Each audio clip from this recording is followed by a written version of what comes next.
Hey everybody, and welcome back to my channel. If you're new here, I'm Alicia. Welcome to the family. Today we're going to be talking about the Mistborn trilogy. This is going to be a spoiler-free review, so if you haven't read the books, don't worry, I'm not going to give any details to the plot. So without any further ado, let's get right into it. So, for most of you who have not read this series, this is going to be an adult, multiple POV epic fantasy that consists of 3 books.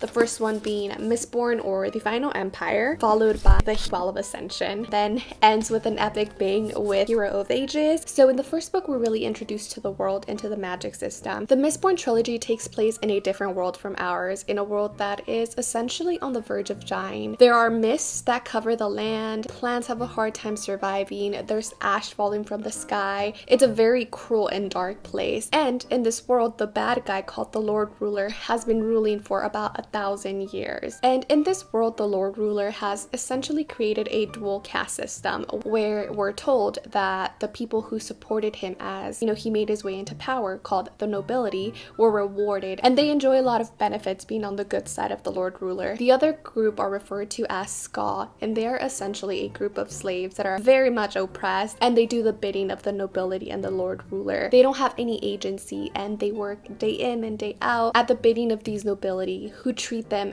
very harshly. We also have a magic system that is based in allomancy. What this means is that people in the world are able to ingest metals and somehow metabolize them or burn them in order to gain heightened abilities like moving faster or being able to push or pull metals. Now, the interesting thing is that only the nobility are supposed to be able to breed people who have this ability to burn the metals, and because of this, any sexual relationships between nobility and Ska are forbidden. And of course, this does end up happening, and if it does happen, the nobility are supposed to kill off any offspring that they have with the Ska, but that doesn't always happen. And so you do end up getting some Ska who have some abilities to burn metals. Now, within this magic system, we have people who are called Mistines, who are able to burn one metal, but we also have Mistborns who are able to burn all of the metals. So the first book in the Mistborn trilogy really revolves around a ragtag group of individuals who are trying to overthrow the Lord Ruler in the Final Empire, something that in this world is seen as unbelievable and unattainable because the Lord Ruler himself is seen as a god, someone that is indestructible, someone who is to be feared, and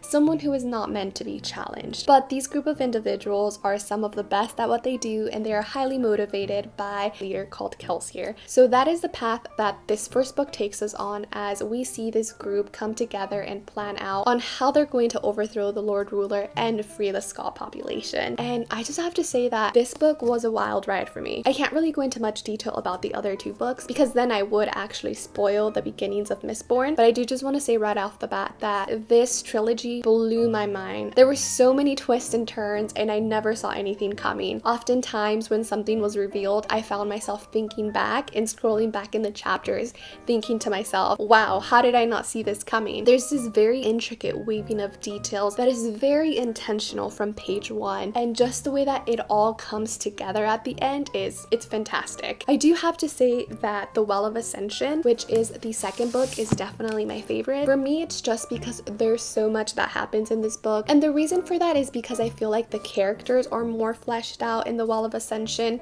in particular our main characters, but then we also delve into many side characters and different side stories, and I really enjoyed that. I also thoroughly enjoyed the political machinations that were explored in this book. I think it did such a phenomenal job of exploring the effects of what happened in book 1. If you've read it, you know what I'm talking about. If not, I can't really tell you much about it, but even though book 2 was more focused on political intrigue and character development, we still have more world building and more exploration of the magic system. So I was still enjoying this book every step of the way up, even though not much was going on in terms of the plot. So what are my overall thoughts on this trilogy? Let's start off with the negatives. One of the things that threw me off initially was the pacing of the books. So the very first time I actually picked up Mistborn, I had to put it down because it was moving very slow, and I just wasn't in the headspace and in the mood to be reading something that felt at the time very dense. The second time I picked it up, I couldn't put it down, and I noticed that these books follow the same formula when it comes to pacing. They are extremely slow paced when it comes to the first 75% of the book, I would say. The last 20% of the book really taking a bunch of twists and turns and moving very fast with a lot of information thrown at you.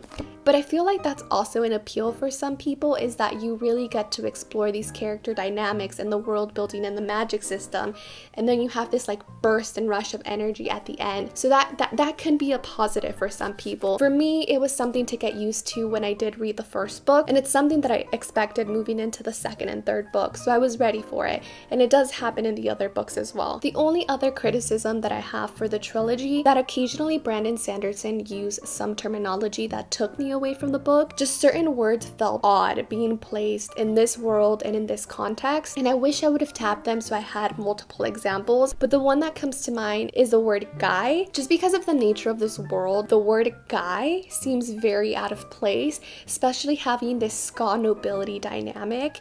I just wouldn't think that the word guy would be used in this case. And there were several other examples that I just can't bring to mind right now, but those always took me out of the story. And even though I was easily able to just pick up where I started, it was something that I noticed that did affect my reading experience. Now, if you're someone that's not necessarily keen to picking out specific words that don't fit in or don't seem right, you're not gonna have trouble with it. It's just something that I noticed took me away from the story several points in time, but overall, it's a very minor detail. Okay, so now let's talk about the things that I really enjoyed in this book. Let's start off by talking about Brandon Sanderson's writing style. This is a highly digestible, very easy to read series. There is no flowery prose. If you're someone that's interested in reading adult epic fantasy, but you're someone that's also worried that the language is going to be a barrier to entry, I think that this is a perfect series for you to start because the language is so digestible, coupled with the way that Sanderson peels back the layers of the mythology and the world building and the magic system.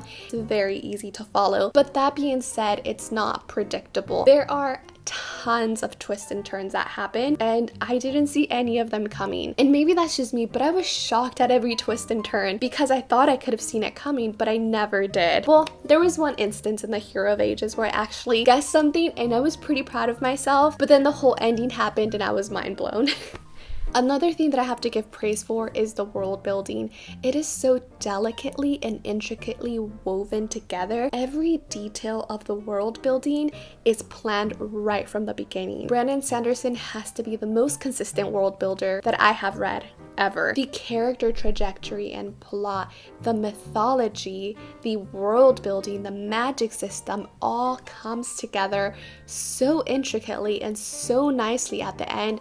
I was honestly shocked how well everything was resolved when all of these loose threads were woven together at the end and everything was explained. I honestly had no words because every step of the way it was revealed that right from page 1, Brandon Sanderson was intentional and he knew where the story was going. Not once did I feel that Brandon Sanderson was just making things up or that there was plot conveniences that pushed the narrative in a different direction to suit the overall story. None of it felt that way at any point in time. Everything was so intricately woven together. It was amazing. But what's even more shocking to me and what's really incredible about this entire trilogy is that yes, you do have an easily digestible writing style, and yes, you do have a very intricately woven magic system and world building, but most of all is that you have these three elements that are also paired with a very interesting, very unique, and very good story. Just having those four elements blend together so nicely and have this trilogy wrap up